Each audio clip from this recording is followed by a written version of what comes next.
രാമായ രാമചന്ദ്രായ രാമഭദ്രായ വേദസേ രഘുനാഥായ നാഥായ സീതായ പദയേ നമഃ. കൂജന്തം രാമ രാമേതി മധുരം മധുരാക്ഷരം ആരുഹ്യകവിതാശാഖാം വന്ദേ വാൽമീകികോകിലം. ജാനകീ ജീവനസ്മരണം. ജയ ജയ രാമ രാമ. നമസ്കാരം. സനാതനധർമ്മ സംഹിതകൾ പങ്കുവയ്ക്കാനായുള്ള ചാനലായ നാദശ്രീയിലേക്ക് എല്ലാവർക്കും സ്വാഗതം. ശ്രീമദ് വാൽമീകി രാമായണത്തിൽ ഖരദൂഷണ ത്രിശിരസ്സുകളുടെ വധമാണ് പറഞ്ഞു വെച്ചത്. സീത സന്തോഷത്തോട് കൂടിയിട്ട്, അതായത് ഏതൊരു സ്ത്രീക്കും ഭർത്താവിൻ്റെ വീര്യശൗര്യങ്ങളാണ് ഇഷ്ടപ്പെടുന്നത്. സൗന്ദര്യമോ അങ്ങനെയുള്ള ഒരു ഇത് വേണം, വേണ്ടെന്നല്ല, അത് മാത്രമല്ല എന്നർത്ഥം. ശത്രു എതിരിട്ടാലോ ഒരാളെ ഒതുക്കാനോ ഉള്ള ആ വീര്യത്തെ ഇഷ്ടപ്പെടുക എന്നത് സ്ത്രീകളുടെ സഹജമായിട്ടുള്ള ഒരു സ്വഭാവമാണ്. അതും കൂടി വിലയിരുത്തണം എന്നർത്ഥം. അപ്പം അങ്ങനെയാണ് ഇവിടെ സീത തൻ്റെ സൗന്ദര്യമോ അല്ലെങ്കിൽ സ്നേഹവും മാത്രമല്ല, എതിരാളി വന്നാൽ അട്ടിച്ചിരുത്താനുള്ള കഴിവും കൂടി ഉണ്ട് എന്ന് അറിഞ്ഞ് അംഗീകരിച്ച് സന്തോഷിച്ചു. പേടിക്കാനില്ല, രാമൻ്റെ കൂടെ നിൽക്കുകയാണെന്ന് വെച്ചാൽ ഒരു നിലയ്ക്കും പേടിക്കാനില്ല, അതും കൂടി വേണമല്ലോ എന്നിങ്ങനെ പുണർന്ന് പുഷ്പവൃഷ്ടിയൊക്കെ മുകളിൽ നിന്നുണ്ടായി എന്ന് പറഞ്ഞു വെച്ചു. ഈ വിവരങ്ങളെല്ലാം അകമ്പനൻ, ഈ ജനസ്ഥാനത്ത് നിൽക്കുന്നതിലൂടെ ഒരാൾ അകമ്പനൻ മരിക്കാതെ എങ്ങനെയോ ബാക്കിയായിട്ടുണ്ട്. ഈ അകമ്പനൻ പറഞ്ഞിട്ടാണ് രാവണൻ ജനസ്ഥാനത്തെ ഈ സംഭവങ്ങൾ അറിയുന്നത്. ത്വരമാണസ്തതോ ഗത്വാ ജനസ്ഥാനാദകമ്പന പ്രവിശ്യ ലങ്കാം വേഗേന രാവണം വാക്യമബ്രവീത്. ലങ്കയിലേക്ക് പോയിട്ട് അകമ്പനൻ ഈ പറയുന്ന കാര്യം പറഞ്ഞു. ജനസ്ഥാനസ്ഥിത രാജൻ രാക്ഷസാ ബഹവോ ഹതാഹ. ജനസ്ഥാനത്ത് താമസിക്കുന്ന ആയിരക്കണക്കിന് രാക്ഷസന്മാരെല്ലാം ഹേ രാവണരാജൻ വധിക്കപ്പെട്ടിരിക്കുന്നു. കരൻ തൃശമാരവരൊക്കെ. അപ്പം മാരീചനെ മായാമാനായിട്ട് അയക്കണതിന് മുമ്പേ, അതായിട്ടില്ല, ഇന്നലെ അങ്ങനെ പറഞ്ഞു വെച്ചുവെങ്കിൽ അവിടേക്ക് എത്തിയിട്ടില്ല. അതിനു മുമ്പേ ഒരു മാരീച സംഘമുണ്ട്. അത് വെറുതെ ഒന്ന് കാണുക, അത്രയേ ഉള്ളൂ. മായാമാനായിട്ട് പോകാൻ പറയുന്നില്ല. അത് ഇനി ഒന്നും കൂടി പോയിട്ടാണ് പറയണത്. ഇവിടെയോ വെറുതെ ഒന്ന് കാണുക, സീതാപഹരണം തെറ്റുപറ്റിയിട്ട് പ്രസ്താവിക്കുക, അത്രയേ ഉള്ളൂ. മായാമാൻ്റെ പ്രസ്താവം ഇനി മറ്റൊരു സന്ദർഭത്തിലാണ് പുനഃസമാഗമുണ്ട് മാരീചനായിട്ട്, അപ്പോഴാണ്. ഇപ്പം ഏതായാലും മാരീചൻ്റെ അടുത്തൊന്ന് പോയി എന്ന് മാത്രം. കാരണം പ്രായമുള്ള ആൾ അങ്ങനെയുള്ള നിലയ്ക്കൊക്കെ ആണല്ലോ. കേന രമ്യം ജനസ്ഥാനം ഹത മമ പരാസുന കോദ്യ സർവേഷു ലോകേഷു ഗതിന്നാദിയമിഷ്യതി. അകമ്പനോട് രാവണൻ ചോദിക്കുകയാണ്. അതൊക്കെയാണ് ഇപ്പോൾ ഇവിടെ ആദ്യം വരുന്ന വിഷയങ്ങൾ. ആരാണ് എൻ്റെ സ്വാധീനമുള്ള ജനസ്ഥാനം മുടിച്ചത്? അകമ്പന പറയൂ. കാലൻ എന്ന് പറയുന്ന ആ കാലന് പോലും ഞാൻ കാലനാണ്, കാലകാലനാണ് ഞാൻ. കാലസ്യ ചാപ്യഹം കാലോ. ഞാൻ ആ കാലന് കാലനായിരിക്കെ അഗ്നി എൻ്റെ കീഴിലാണ്. മൃത്യുവിനോ അഗ്നിക്കോ വായുവിനോ ഒന്നും എന്നെ ജയിക്കാൻ കഴിയില്ല. അവരൊക്കെ എൻ്റെ കീഴിലായിരിക്കെ അപ്രകാരമുള്ള എൻ്റെ സൈന്യത്തെ നശിപ്പിക്കാനുള്ള ധൈര്യം അല്ലെങ്കിൽ വിവരക്കേട് ആർക്കാണ് ഉണ്ടായത്? അവൻ തീർച്ചയായിട്ടും മരണത്തെ കെട്ടിപ്പുണരുന്നവനാണ് എന്നാണ് രാവണൻ്റെ അഭിപ്രായം. ബാക്കി ഉണ്ടാവില്ല. ഇതൊക്കെ ചെയ്തു, അത്രയേ ഉള്ളൂ. ഇവിടുന്ന് അങ്ങോട്ട് എൻ്റെ കയ്യിലുള്ള സൈന്യത്തിൻ്റെ ആയുധത്തിൻ്റെ ഇരയാവാൻ അവൻ തയ്യാറായിക്കോട്ടെ. അപ്പോൾ അകമ്പനം പറഞ്ഞു, രാജൻ രാമോ നാമ മഹാസ്കന്ദോ വൃത്തായാത മഹാഭുജേ ശ്യാമപൃഥുയഃ ശ്രീമാൻ അതുല്യബലവിക്രമ.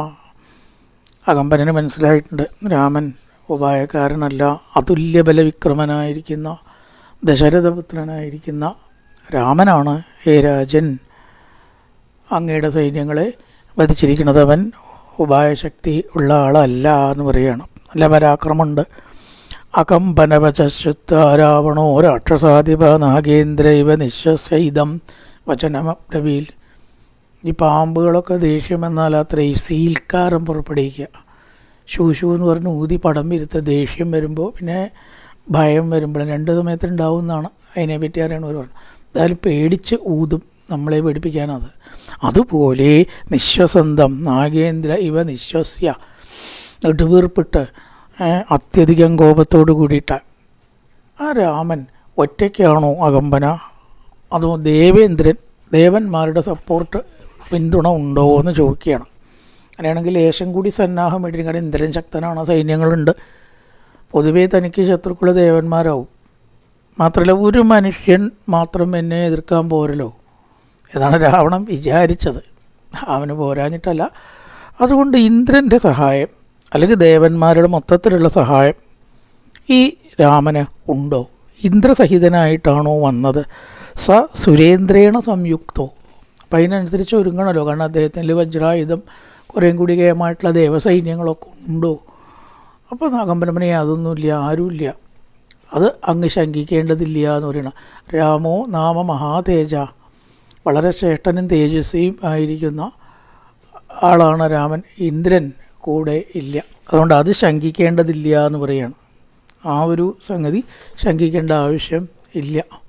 പക്ഷേ ലക്ഷ്മണൻ എന്ന് പറഞ്ഞിട്ടൊരു മഹാശക്തൻ കൂടെയുണ്ട്, അനുജനാണെന്ന് പറയപ്പെടുന്നു. പൂർണ്ണചന്ദ്രൻ്റെ ശോഭയുള്ള അഗ്നിയുടെ കൂടെ എങ്ങനെ പോകണ്ടാവുക? എപ്പോഴും ഉണ്ടാവും, ലേശെങ്കിലും പോകില്ലാണ്ട് അഗ്നി ഉണ്ടാവും. അതേപോലെ കൂടെ ഈ രാമനെ പിന്തുടരുന്ന ലക്ഷ്മണൻ എന്ന ഒരു ശ്രേഷ്ഠൻ, വളരെ കേമനായിട്ടുള്ള ഒരാൾ കൂടെ ഉണ്ട്. ആ രാമൻ അയച്ചതായിരിക്കുന്ന അസ്ത്രങ്ങൾ 5 തലയുള്ള പാമ്പായി തീർന്ന് നമ്മുടെ രാക്ഷസന്മാരെ രാവണരാജൻ പിടിച്ച് ഭക്ഷിച്ചു എന്ന് പറയുകയായിരിക്കും ശരി. കാരണം ആ പാമ്പായിട്ടുള്ള പോലെയുള്ള അസ്ത്രം വന്നാൽ ഒറ്റ ആൾ ബാക്കി ഉണ്ടാവില്ല. അപ്പോൾ ഭക്ഷിക്കുക, ഇല്ലാണ്ടാക്കി എന്നുള്ള അർത്ഥത്തിലാണ്. സർപ്പ പഞ്ചാനനാ ഭൂത്വ ഭക്ഷയന്തി സ്മരാക്ഷസാൻ. 5 മുകളിലുള്ള അസ്ത്രമായിട്ടിട്ട് മാറും. ചില അസ്ത്രങ്ങൾ അങ്ങനെ എടുക്കുമ്പോൾ ഒന്നാവും, തൊട്ടുക്കുമ്പോൾ എണ്ണം കൂടും. പല ദിവ്യാസ്ത്രങ്ങളുണ്ട്. നമ്മുടെ കണ്ടുപിടുത്തം ചെറിയ കണ്ടുപിടുത്തം എന്നല്ല, ഒരെടുക്കുമ്പോൾ 1 അല്ലേ, തൊടുക്കുമ്പോൾ 10 ലക്ഷം എന്നും പറഞ്ഞ് കൂടുന്ന അസ്ത്രങ്ങളടക്കം നമുക്കുണ്ട്. ഇവിടെ 5 അസ്ത്രം മതി, ഇവർക്കൊക്കെ അത്രയേ വേണ്ടൂ, അതിന് മാത്രമേ ഉള്ളൂ. തൊടുത്ത അസ്ത്രം 5ആയിട്ട് മാറിയിട്ടാവാം, അല്ലെങ്കിൽ 5 തലകളുള്ള ആ അസ്ത്രങ്ങൾ എന്തുണ്ടായി? നമ്മുടെ രാക്ഷസന്മാരെ ഇല്ലായ്മ ചെയ്തു. കേട്ട് രാവണൻ പറഞ്ഞു, അങ്ങനെയാണെങ്കിൽ ആ രത്നന്മാരെ വകവരുത്തണം. നമ്മളെ എതിരിടാനുള്ളൊരു ശത്രു ഉണ്ടാവുമ്പോൾ നമുക്ക് സ്വൈര്യം ഉണ്ടാവുമോ? അപ്പോൾ ആദ്യം വേണ്ടത് എന്താണ്? അവരെ ഇല്ലാണ്ടേക്കാം. അകമ്പന വചശ്രുദ്ധാരാവണോ വാക്യമബ്രവീൻ ഗമിഷ്യാമി ജനസ്ഥാനം രാമം ഹന്തും സലക്ഷ്മണം. ലക്ഷ്മണനോട് കൂടിയിട്ടുള്ള ആ രാമനെ ഹനിക്കാനായിട്ട് ഞാനിതാ ഇപ്പം ജനസ്ഥാനത്തേക്ക് പോവുകയാണ്. എന്നിട്ട് തന്നെ വേറെ കാര്യം. അപ്പോൾ അകമ്പനം പറഞ്ഞു, രാജൻ ശരിക്കൊന്ന് ഒരുങ്ങിയിട്ട് പോകുന്നതാണ് നല്ലത്. എന്താ കാരണം? സൈന്യ ബലത്തെക്കുറിച്ച് അങ്ങ് കേട്ടാലും പറയണം. അസാധ്യ കുപിതോ രാമോ വിക്രമേണ മഹായശ. ദേഷ്യം എന്നാൽ രാമനെ ഒന്നും നിയന്ത്രിക്കാൻ പിടിച്ചാൽ കിട്ടില്ല, ഒതുക്കാനും പറ്റില്ല. അത്രയധികം വിക്രമങ്ങൾ ഉള്ള ആളാണ് രാമൻ. പിന്നെ അപകായസുപൂർണായോ വേഗം പരിഹരിച്ചരേഹേ. എങ്ങനെയാണ് ഈ നദിയുടെ നീരൊഴുക്ക് ഉണ്ടാവുക വെച്ചാൽ, ആ നദിയുടെ നീരൊഴുക്ക് പോലും അസ്ത്രങ്ങൾ കൊണ്ട് ഈ രാമൻ തടഞ്ഞു നിർത്തും. അതിനേക്കാളുള്ള അസ്ത്രങ്ങളുണ്ട്. അത്രയും സമുദ്രത്തെ ഉറപ്പിച്ച ആളല്ലേ. ഈ മല വിഴുങ്ങണ ഭൂതത്തിന് കഥക് അടച്ചൊരു വല്ല കാര്യമുണ്ടോ? മല വിഴുങ്ങണ ഭൂതത്തിന് കഥക് പലക പപ്പടം എന്ന് പറയും. സമുദ്രത്തെ ഉറപ്പിച്ചതായിട്ടുള്ള ഭഗവാൻ ഇപ്പോൾ ഈ നദിയെ തടുക്കുക എന്ന് പറഞ്ഞാൽ പ്രയാസമുള്ളതല്ല, അസ്ത്രങ്ങളെ കൊണ്ടാണ്. അസ്ത്രങ്ങളെ കൊണ്ട് നദിയെ തടുത്ത് നിർത്താൻ കഴിവുണ്ട്. അത്രേ. സമുദ്രത്തെ നിർത്തുക എന്ന് പറഞ്ഞാൽ അതിന് കഴിയണമല്ലോ. പിന്നെ നക്ഷത്രങ്ങൾ, ഗ്രഹങ്ങൾ, അതുപോലെ മറ്റ് താരകങ്ങൾ. താരകവും നക്ഷത്രവും തമ്മിൽ ചെറിയ വ്യത്യാസം. ചെറുവയ്ക്കൊക്കെ താരകം, കുറച്ച് വലുതാണ് നക്ഷത്രം എന്ന് പറയുക. അതാണ് നക്ഷത്രങ്ങളും താരകങ്ങളും. ഈ രാമൻ ഭൂമിയെപ്പോലും നക്ഷത്രങ്ങളും താരകങ്ങളും നിറഞ്ഞതായിട്ടുള്ള ഈ ഭൂമി, ഈ ആകാശത്തെ, നക്ഷത്രങ്ങളും മടങ്ങിയ ആകാശത്തെ പോലും ഈ രാമൻ നശിപ്പിക്കും. സ താരഗ്രഹ നക്ഷത്രം നഭച്ചാപ്യഭ്യസാദേ. ആകാശങ്ങൾ അടക്കം നിയന്ത്രിക്കാനും നദിയെ തടുത്തു നിർത്താനും അത്ഭുതങ്ങൾ ഉള്ള വിക്രമങ്ങളുള്ള ആളാണ് രാമൻ. ലോകങ്ങളെ സംഹരിക്കാനും പ്രജകളെ സൃഷ്ടിക്കാനും ശക്തനാണ്. ഇപ്പോൾ വാൽമീകി രാമായണത്തിൽ ഈശ്വരനായിട്ട് കണ്ടിട്ടില്ല എന്ന് പറഞ്ഞാൽ ശരിയാവൂ? പ്രജകളെ സൃഷ്ടിക്കുക എന്ന് പറഞ്ഞാൽ പ്രജാപതിക്കോ ഈശ്വരനോ ബ്രഹ്മാവിനെ പറ്റുള്ളവരൊക്കെ ഈശ്വരന്മാരാണ്, മനുഷ്യന്മാരല്ല. മനുഷ്യന്മാർക്ക് മനുഷ്യന്മാരെ സൃഷ്ടിക്കാൻ പറ്റില്ല. സൃഷ്ടിക്കുക എന്ന് പറഞ്ഞാൽ വംശവർദ്ധനവ് നടത്തല്ല, അത് വേറെ, അതെല്ലാവർക്കും കഴിയും. സൃഷ്ടി എന്ന് പറഞ്ഞാൽ അതല്ല. സൃഷ്ടി എന്ന് പറഞ്ഞാൽ ആദ്യമായിട്ട് സൃഷ്ടിക്കുകയാണ്. ഒരു പുരുഷന് സ്ത്രീയിലുണ്ടാവുന്ന ഒരു സൃഷ്ടിയല്ല. അതിനെ നമ്മൾ പറയുന്നത് വിസർഗം എന്നാണ്. വംശവർദ്ധനവല്ല സൃഷ്ടി.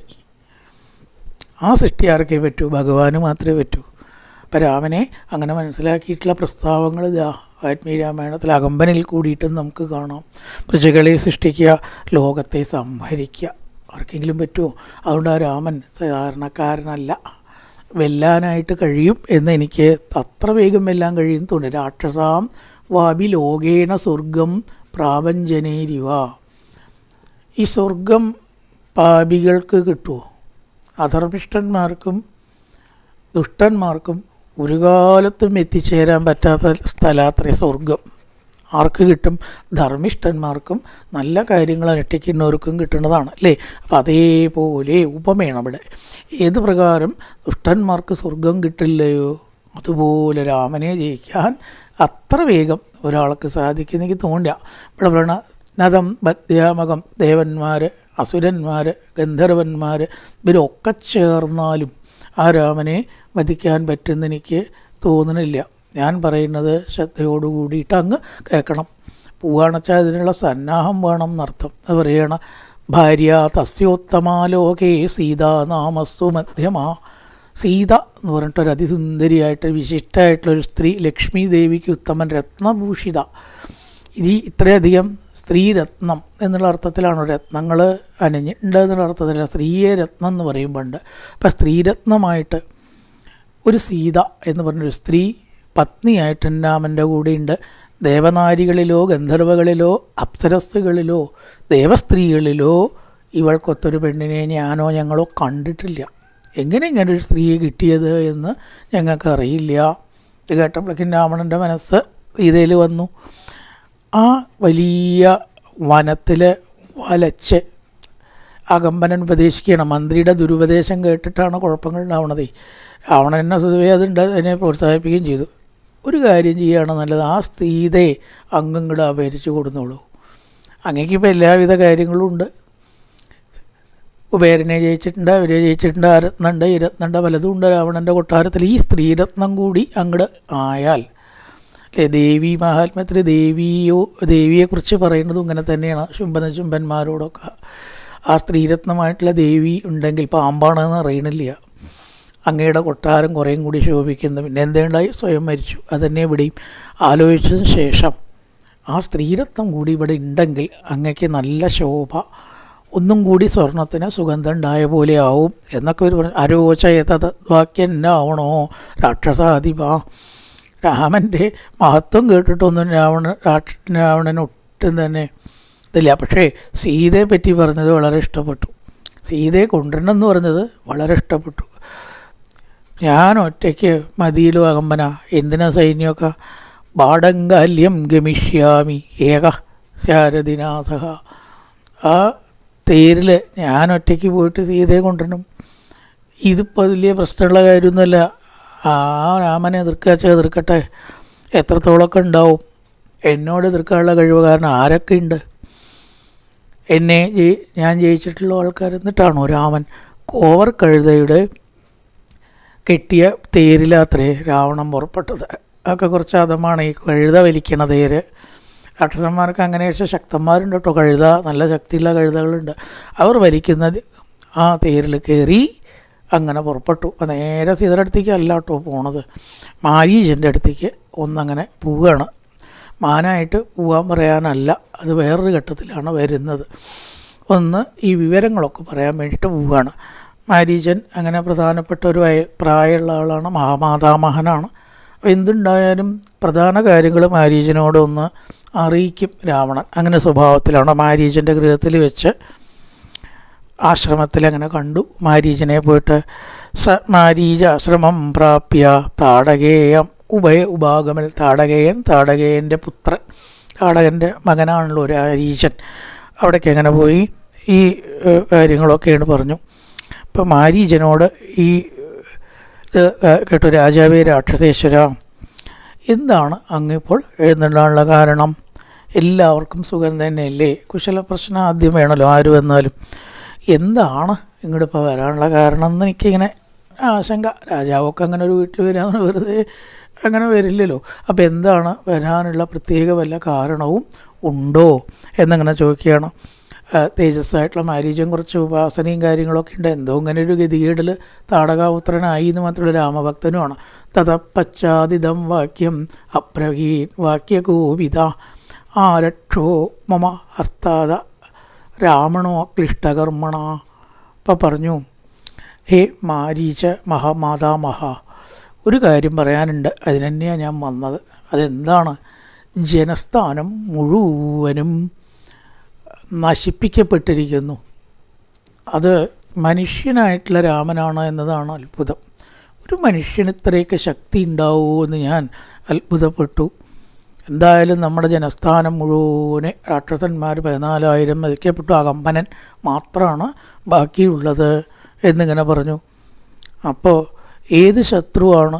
മാത്രമല്ല, അതുകൊണ്ട് ഞാനിപ്പോൾ എന്താണ് എനിക്ക് ആവശ്യം എന്നുണ്ടെങ്കിൽ സീതയെ അപഹരിച്ച് കൊണ്ടുവരികയാണ്.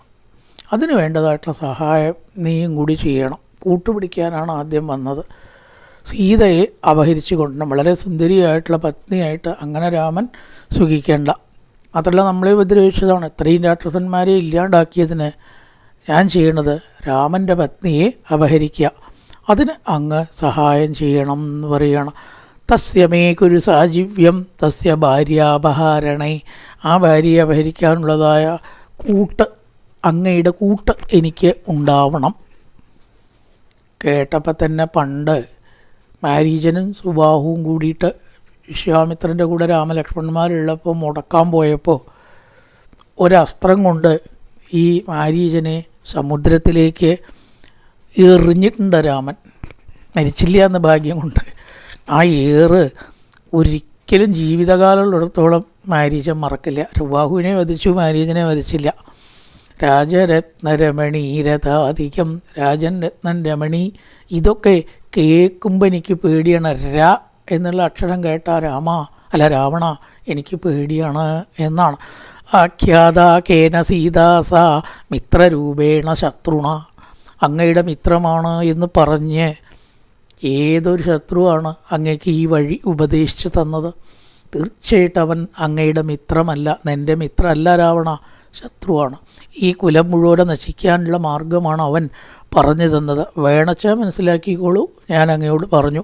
ത്വയാ രാക്ഷസ ശാർദൂല കേനാനന്ദതി നിന്ദിത.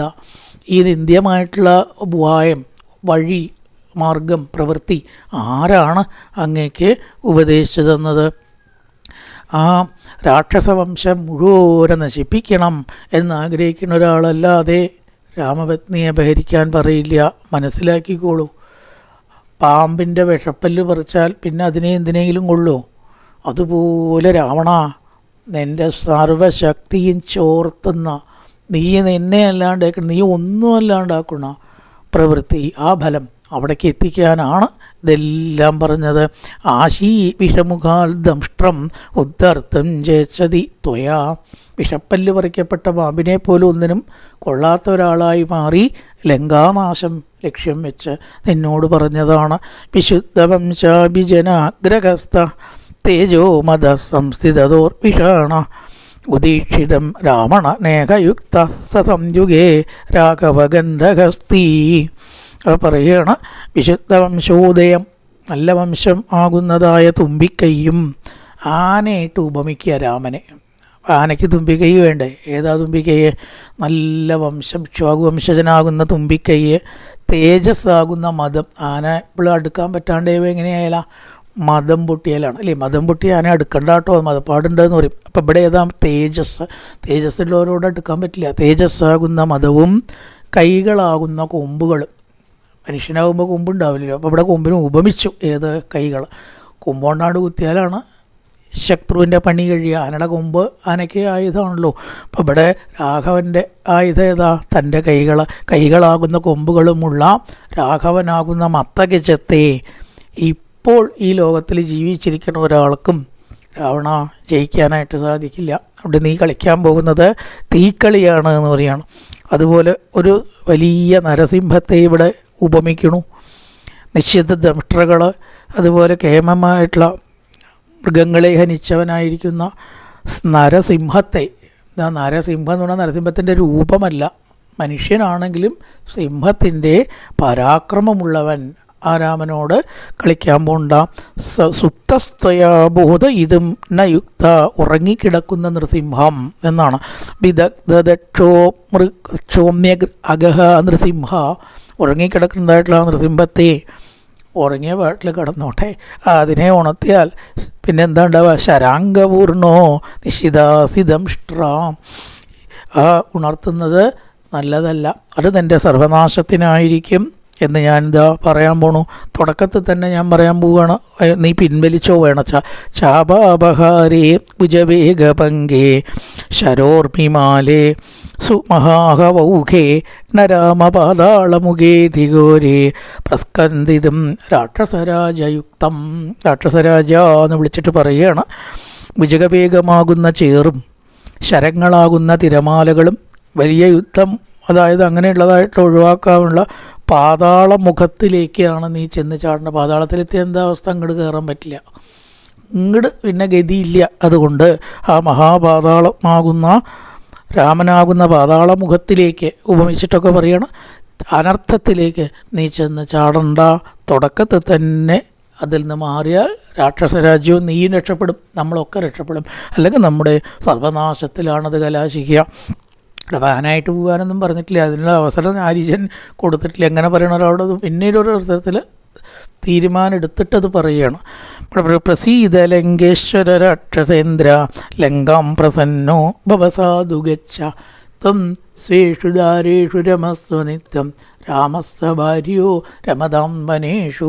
രാക്ഷസരാജ പ്രസാദിച്ചാലും രാജാവാണല്ലോ, ദേഷ്യം വന്നാൽ വെട്ടിക്കൊള്ളാനും മടിക്കില്ല. അതാണ് പ്രസീത ലങ്കേശ്വര രാക്ഷസേന്ദ്ര. ലങ്കേശ്വര രാക്ഷസേന്ദ്ര, അങ്ങ് നീ പ്രസാദിച്ചാലും കേട്ടോ. ലങ്കാം പ്രസന്നോ ഭവസാധു ഗച്ഛാം. ഈ ലങ്കയിലേക്ക് തിരിച്ചു പോവുക. ലങ്കയിലേക്ക് തിരിച്ചു പോയിട്ട് നിനക്ക് കുറേ പത്നിമാരില്ലേ, മണ്ഡോദരി അടക്കമുള്ള എത്ര പത്നിമാർ, അവരുമായിട്ട് സുഖമായിട്ട് വാഴാലോ. ഇവിടെ രാമൻ ഇങ്ങോട്ട് വന്ന് തന്നെ ഒന്നും ശല്യം ചെയ്യണില്ല. നീ കാരണം ഉണ്ടാക്കണ്ട, വെറുതെ കാരണം ഉണ്ടാക്കണ്ട. എന്നിട്ടോ രാമസ്വഭാര്യോ രമതാം വനേഷു, രാമൻ തൻ്റെ പത്നിയായിട്ടുള്ള സീതയോട് കൂടിയിട്ട് വസിക്കട്ടെ.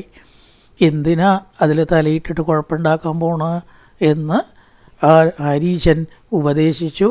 തൽക്കാലം എന്ത് ചെയ്തു, രാവണൻ തിരിച്ചു വന്നു. പെട്ടെന്ന് ഒരാളാണ് പറഞ്ഞാൽ അതിനെന്താ മറുപടി പറയേണ്ടതെന്ന് വെച്ചില്ല, അനുകൂലമല്ല എന്ന് മനസ്സിലായി. തൽക്കാലം പോവുക, പിന്നെ നോക്കാം എന്ന് പറഞ്ഞ് ഇപ്പം പറഞ്ഞിട്ട് കാര്യമില്ല എന്ന ഭാവേന രാവണൻ എന്ത് ചെയ്തു, തൻ്റെ സ്ഥലത്തേക്ക് തിരിച്ചു പോന്നു. നിവർത്തത പുരീൻ ലങ്ക വിവേശ ചഗൃഹോത്തമം, തൻ്റെ ഉത്തമമായിട്ട് ഗൃഹത്തിലേക്ക് മടങ്ങി വന്ന് ഉറക്കമില്ലാതെ കഴിച്ചു കൂട്ടി. ഇനി എങ്ങനെയാണ് സീതയെ കൊണ്ടുവരിക, എങ്ങനെയാണ് രാമനെ എതിർക്കുക, പ്രകാരം ചിന്തിച്ച് രാവണൻ തൻ്റെ സ്വഗൃഹത്തിലേക്ക് മടങ്ങിപ്പോന്നു എന്നും പറഞ്ഞിട്ടാണ്. ഈ ശൂർപ്പണക വന്നിട്ടൊരു വിവരണമുണ്ട്, അതാണ് അടുത്ത ഘട്ടം. അകമ്പനം പറഞ്ഞു കേട്ടു, മാരീജൻ്റെ അടുത്തേക്ക് പോയി. രണ്ട് സംഗതിയാണ് ഇവിടെ പറഞ്ഞത്. മൂന്നാമതായിട്ടാണ് ശൂർപ്പണകയുടെ വിവരണം. ഒരിക്കുന്ന ചോരയും വിരൂപ ഭാവത്തിൽ അവളുടെ വരവാണ് അടുത്ത ഘട്ടം. പൂർവൻ രാമതപോവനാധിഗമനം മത്വാ മൃഗങ്കാഞ്ചനം വൈദേഹീഹരണം ജടായുമരണം സുഗ്രീവ സംഭാഷണം ബാലീനിഗ്രഹണം സമുദ്രതരണം ലങ്കാപുരീദാഹനം പശ്ചാത് രാവണകുംഭകർണനിധനം നേതസ്യ രാമായണം രാമായ രാമചന്ദ്രായ രാമഭദ്രായ വേതസേ രഘുനാഥായ നാഥായ സീതായ പദൈ നമഃ. ഓം പൂർണ്ണമദ പൂർണ്ണമിദം പൂർണ്ണാൽ പൂർണ്ണമുദച്യതേ പൂർണ്ണസ്യ പൂർണ്ണമാദായ പൂർണ്ണമേവാവശിഷ്യതേ. ഓം ശാന്തി ശാന്തി ശാന്തി. ഹരി ഓം ശ്രീ ഗുരുഭ്യോ നമഃ. ഹരി ഓം.